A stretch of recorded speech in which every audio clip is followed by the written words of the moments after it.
Hi, I'm Christie, the Motive Guide. I'm an Enneagram coach, and I'm here with your guide to the Type 8. Maybe you've recently taken an Enneagram assessment and it came out with 8 as the top number, or maybe you already know for sure I am an 8 and you want to learn more about that. Or maybe you have a family member or a friend and they've said all excited, I'm an Enneagram 8, and you're like, what on earth is that? Well, hopefully this video will help you understand a Type 8 as I give an overview of the Type 8. I always like to start with the different names for the different types because they do go by a couple different names, and I take the top 4 or so names and we just talk about that a little bit to start off with. And for the Type 8, the top name is called the Challenger. They're also called the Protector. Some people combine those two and have the Protective Challenger. They're also called the Boss or the Leader.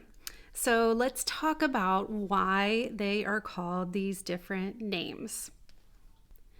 Okay, first of all, the Challenger. So this name really reflects on the assertive nature of the Type 8 individual. They're known for their strength, their decisiveness, their willingness to take charge.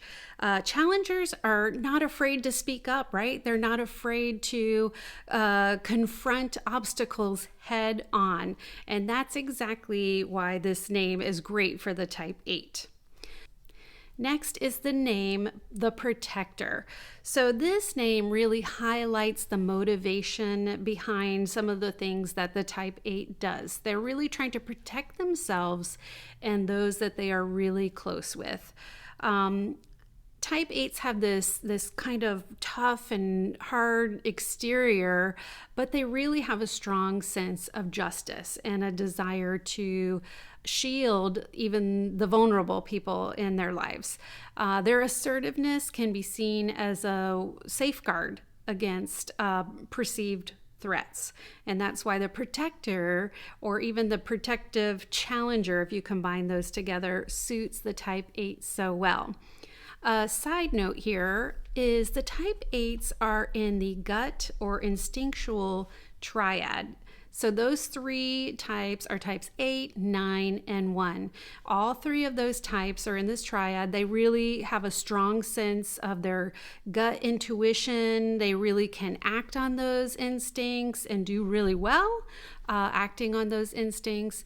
But they also, all 3 of those types struggle with the emotion of anger. And Type 8s really show their anger outwardly. And another thing that all 3 of those types have in common is their strong sense of justice. So what's really great is because Type 8s have this strong sense of justice, they can be like agents for good in this world, and they can really help people who are marginalized or the little people in life. They can really be agents for change, like I said, with that. So that was kind of a side note about that gut or instinctual triad. Back to the names. Some more names that I just wanted to highlight really quick are the Boss or the Leader. So when a Type 8 is called the Boss or the Leader, this emphasizes that, that authoritative presence that they have. They often find themselves, because of this authoritative presence, they are just naturally drawn to positions of leadership. And as good leaders, they have that ability to take charge and make decisions. So that touches on the names a little bit. We're going to talk about the core motivations. When you're trying to discover your main type, or if you're just trying to learn more about the different types, you always want to go back to the core or the basic motivations. This is the foundation, the why behind the why. This is what the Enneagram is all about. Why are we doing these things? What are the motivations? And we have the core or the basic fear, and that's what you're trying to avoid or stay away from. the core or basic desire, what you're going after, you're always chasing after and trying to achieve. Then you have the core weakness, and that's something that trips that type up specifically. And I like to include the core longing. So that would be the message that that type's heart wants to hear. The core or basic fear for the type 8 is they fear being weak or seen as weak. They fear being powerless, harmed, controlled, vulnerable, manipulated. Those are, really good things to be fearful of, but that is a core motivator. The fear of those things are the core motivator for the type 8. I do want to say about control. I've heard a type 8 talk about, they don't always necessarily want to come in and take control over everybody and everything, but they don't want anybody to take control of them. So sometimes if they fear that that's going to happen, they will come in and they'll just automatically take control of a situation. So there's a little bit of a difference there. The core or basic desire for a type 8 is they want to protect themselves and those in their inner circle. And it is a small inner circle that a type 8 has, but they really want to be independent. They want to determine their own course in life. Without being, going back to that, being manipulated or controlled or thought of being controlled by someone else. So they really like that independence for themselves and for others. And you can see, because of these desires, sometimes they can become intimidating and they're really strong. And then, of course, they have that protective mode, and it's like an armor that they put on to protect themselves and their softer inner side. And the unfortunate thing is sometimes that armor and tough exterior actually keeps others from getting to them. So it pushes other people away, and it cannot actually be harmful in the end. Now, the weakness or vice for the type 8 is lust or excess. And lots of times we think of lust in a sexual way or mode, but this is a little bit different than that. This is just this constantly desiring intensity and power and pushing themselves on others and on situations and just life in general. They want to feel like solid and alive. So they increase intensity at work and in their relationships and in general. They push against life and situations to heighten that intensity so they can feel alive. And it brings about feelings inside of them. Now, because of that intensity and always pushing for more and more and more, lots of 8s can be kind of like daredevils, and they can really push the envelope or take risks. And this can include, things at work, like always going for the next level. We have to build bigger buildings, and we have to, jump at this opportunity, and just really pushing the envelope, which can sometimes be great and can sometimes be a little bit dangerous and risky. The message that a type 8 longs to hear is you will not be betrayed.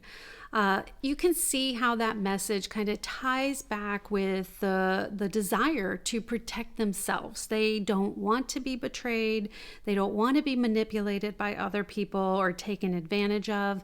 So they put on that tough exterior, remember? And what they really want to hear deep down through words and also actions is, you're not going to be betrayed. You really won't be betrayed.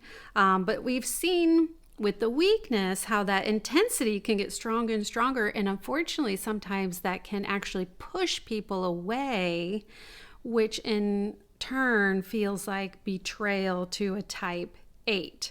So all those things kind of tie together. And you can see why learning more about a type 8 and their personality, you can understand like, they're just getting more intense. They need me to be more intense, or they need to learn more about themselves and be okay with dialing it down so we can get back on the same page and no, I won't betray you. So if you're on a team with the type 8 or in a family with the type 8, make sure that you're conveying that message that they will not be betrayed. Okay, some amazing things about type 8s. They are strong. They are action oriented. They're passionate about things. And if they're working on something they're passionate about, they're definitely going to be action oriented. They have amazing amounts of energy and can get things done.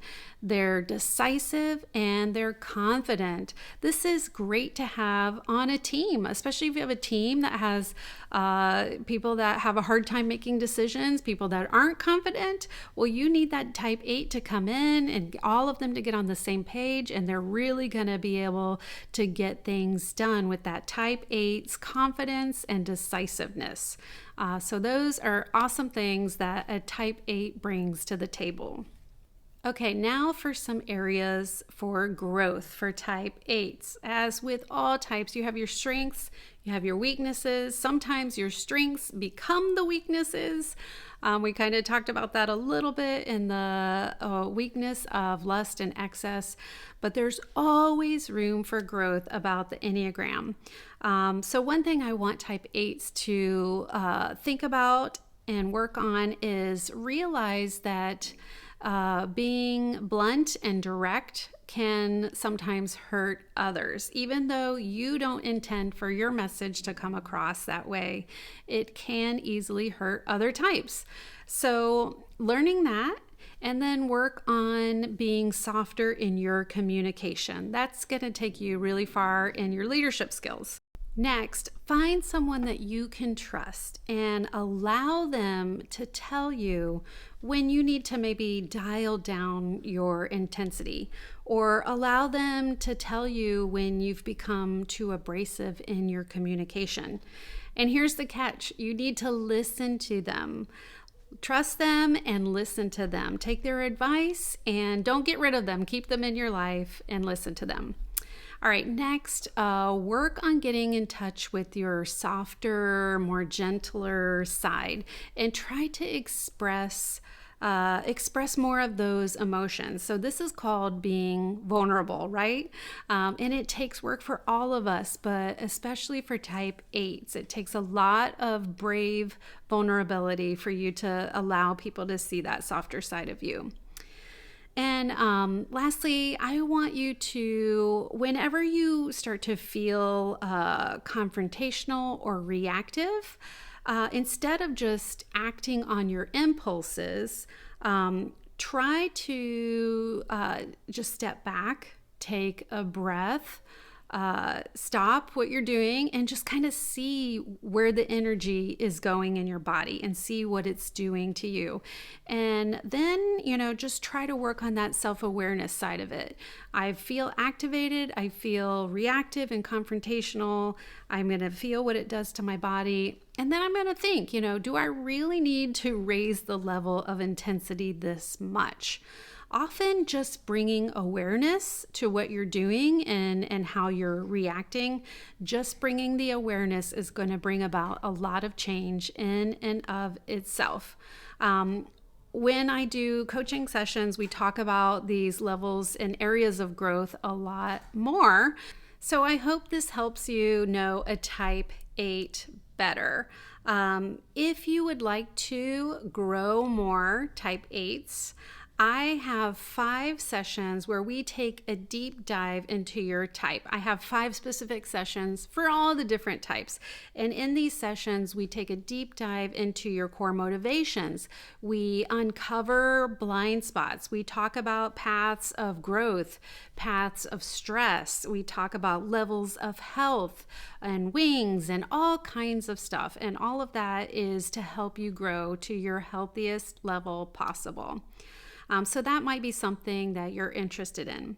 Or you might think, wow, I am definitely not a type 8 and I'm not sure what type I am. Well, the good news is I do typing sessions where we look at the top 4 types on your assessment, and we jump into those core motivations and really examine them and kind of draw out some of your thoughts and your feelings and the why behind your why, all to uncover your main type. And then you can grow from there. Well, you can find that free assessment on my website. It's themotiveguide.com. You can find the free assessment. You can find out more information on workshops, on my coaching, all kinds of stuff. So be sure to check that out. And until next time, goodbye.